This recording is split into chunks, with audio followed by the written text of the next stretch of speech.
रख दो, लाल झंडा लगा दो, ये बयान किसने दिया था? कहीं भी पत्थर रख दो, लाल झंडा लगा दो, ये बयान किसने दिया था? 7 मिनट पहले सुनिए ना कपीश जी। अच्छा ये बताइए ना, कपीश ये भगवान श्री राम ये बयान किसने दिया था कि कहीं पर भी पत्थर रख दो, लाल झंडा लगा दो?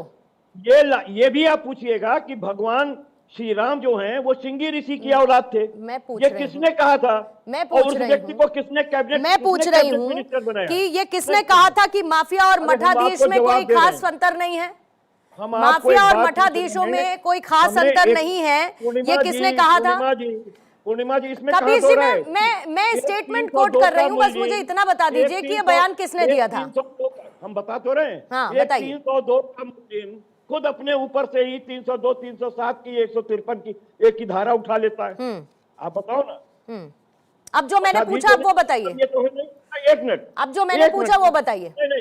7 मिनट आपने। अरे कपीश जी इतना देखिए, फिर ये मत करिए, आप एकदम एडमेंसी मत दिखाइए मुझे। मैं आपसे सवाल पूछ रही हूँ, उस सवाल का जवाब दीजिए। हम आपको सवाल का जवाब दे रहे हैं। हाँ, सवाल का जवाब दीजिए। जो सवाल मैंने पूछा उसका मुझे जवाब दीजिए कि ये किसने कहा था कि माफिया और मठाधीशों में कोई खास अंतर नहीं है? ये बयान किसका था सर? आज भी कह रहे हैं कहीं पर भी पत्थर रख दो, लाल झंडा लगा दो, ये बयान किसका था सर? राम रहीम में क्या अंतर है? आशा राम में क्या अंतर है? अरे बाबा, मैं आपसे पूछ रही हूँ कि ये बयान किसने दिया था, क्योंकि आज आपकी तकलीफ मैं समझ रही हूँ, लेकिन ये तकलीफ तब कहाँ चली गई थी जब अखिलेश यादव इस तरीके की बयानबाजी करते थे? तब क्या हुआ था? आपको है तकलीफ? तब तो आपकी आस्था यहाँ पर शून्य नजर आती थी।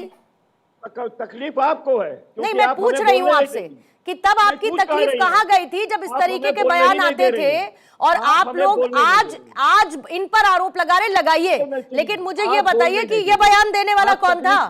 तकलीफ आपको है, आप बयान जानबूझकर नहीं देने दे रही।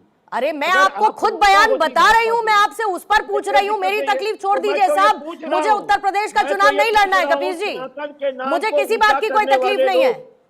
अरे मुझे तो सुनने तो लीजिए, आप नहीं पूछ पा रही, हम पूछ रहे हैं।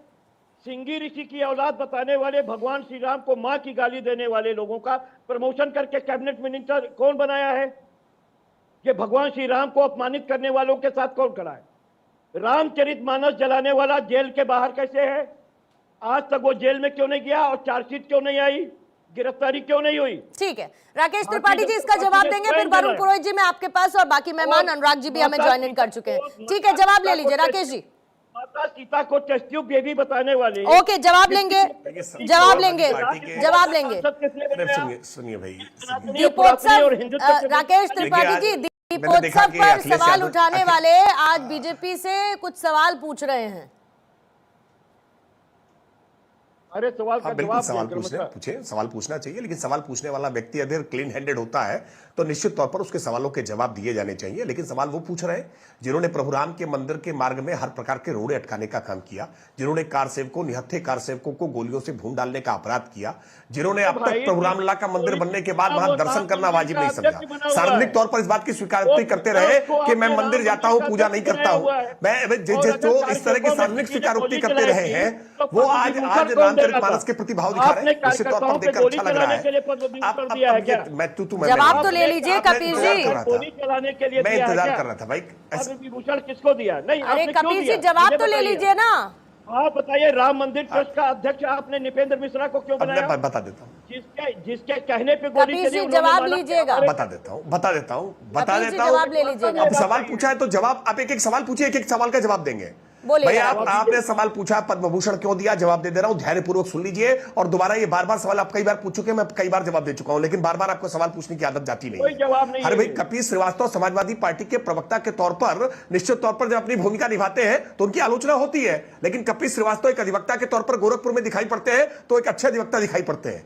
इसलिए हर व्यक्ति की अलग अलग भूमिका होती है। याद करिए ना, वसीम बरेलवी का ये एक शेर है कि हर आदमी में होते हैं 10-20 आदमी, जिसको भी देखिए कई बार देखिए।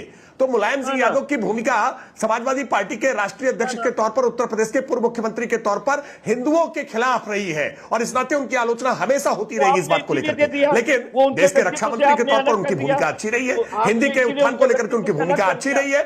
अरे भाई मैंने बताया, सुना ये कपिल श्रीवास्तव जी अच्छी बात है, अच्छे अधिवक्ता की पहचान होती है कि वो दूसरे के आर्गुमेंट्स को सुनता है। और कपिल जी मैं इसलिए कह रहा हूं कि आप अधिवक्ता के तौर पर कोर्ट में ठीक रहते हैं, लेकिन समाजवादी पार्टी के प्रवक्ता के तौर पर आते ही टीवी पर समाजवादी पार्टी की वो बीमारी लग ही जाती है जिसमें हल्ला बोल करना होता है।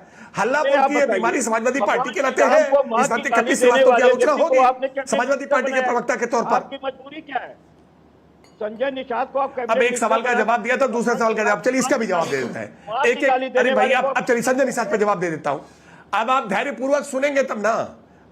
अब धैर्यपूर्वक सुन लीजिए, संजय निषाद पर जवाब देता हूं। एक एक सवाल पूछिए, कपिल श्रीवास्तव चुनौती देकर के कहता हूं, एक एक सवाल पूछिए, एक एक सवाल का जवाब दूंगा। लेकिन ये तरीका नहीं चलेगा कि आप बॉल फेंकिए और भाग जाइए, आप सवाल पूछिए और भाग जाइए। अरे भाई जवाब सुनिए। संजय निषाद ने जब ये बयान दिया था, अपना बयान देने के बाद उन्होंने सार्वजनिक तौर पर इस बात के लिए माफी मांगी है, सार्वजनिक तौर पर माफी मांगी है। क्या अखिलेश यादव ने इस बात के लिए सार्वजनिक तौर पर माफी मांगी है क्या कि पत्थर रख करके कहीं पर भी?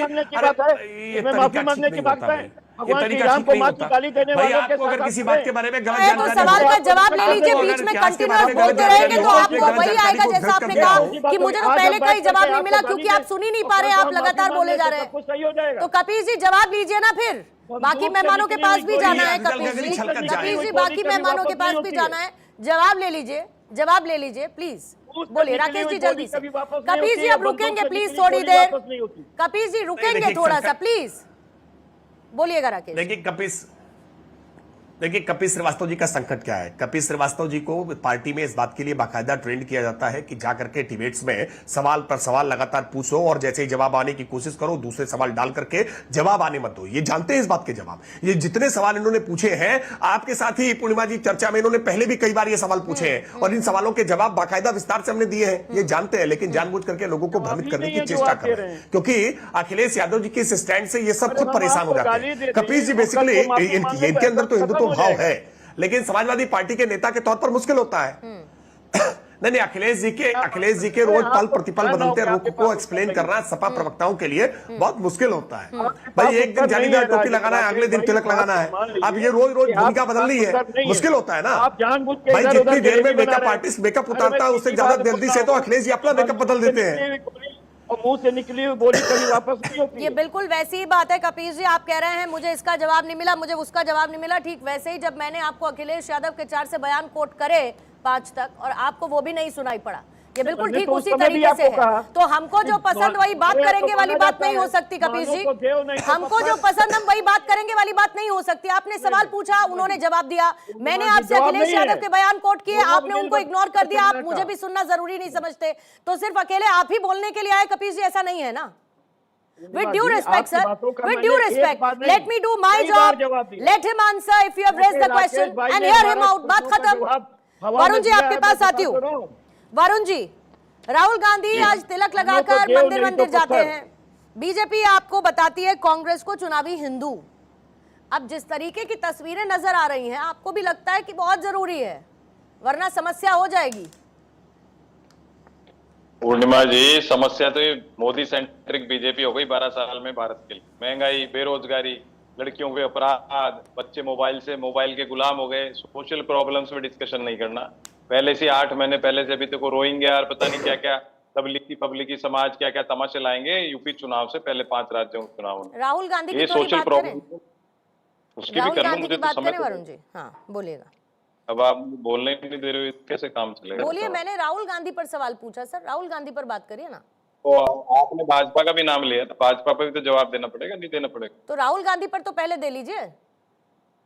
दोनों पे दे लूंगा भाई, दोनों पे दे लूंगा। थोड़ी सी पेशेंस करो। ठीक। अब आपने कभी राकेश जी कह रहे थे पूरे सब जगह बीजेपी हो गई, बीजेपी हो गई। बीजेपी नहीं, कांग्रेस हो गई। सारे कांग्रेस की उधार लेकर लीडरशिप फैक्ट्री है कांग्रेस। आपके पास तो सामान ही पैदा नहीं कर पाए आप इतने साल। तो सारे कांग्रेस के मुख्यमंत्री सारे गैर भारतीय जनता पार्टी पृष्ठभूमि के हैं जो आप जिनसे सत्ता लेके बैठे हो सब। ये तो भी भारतीय। आप राहुल गांधी की बात, राहुल गांधी क्यों तिलक नहीं लगा सकते? राहुल गांधी भजन पूजन नहीं कर सकते? मैं नहीं कर सकता, आप नहीं कर सकते, क्यों? क्योंकि 2014 के बाद ही शास्त्रों की रचना हुई है, उसके बाद ही सारा धर्म कर्म पूजा पाठ है। 2014 से पहले कुछ था ही नहीं, सब पता नहीं क्या करते थे क्या नहीं करते थे।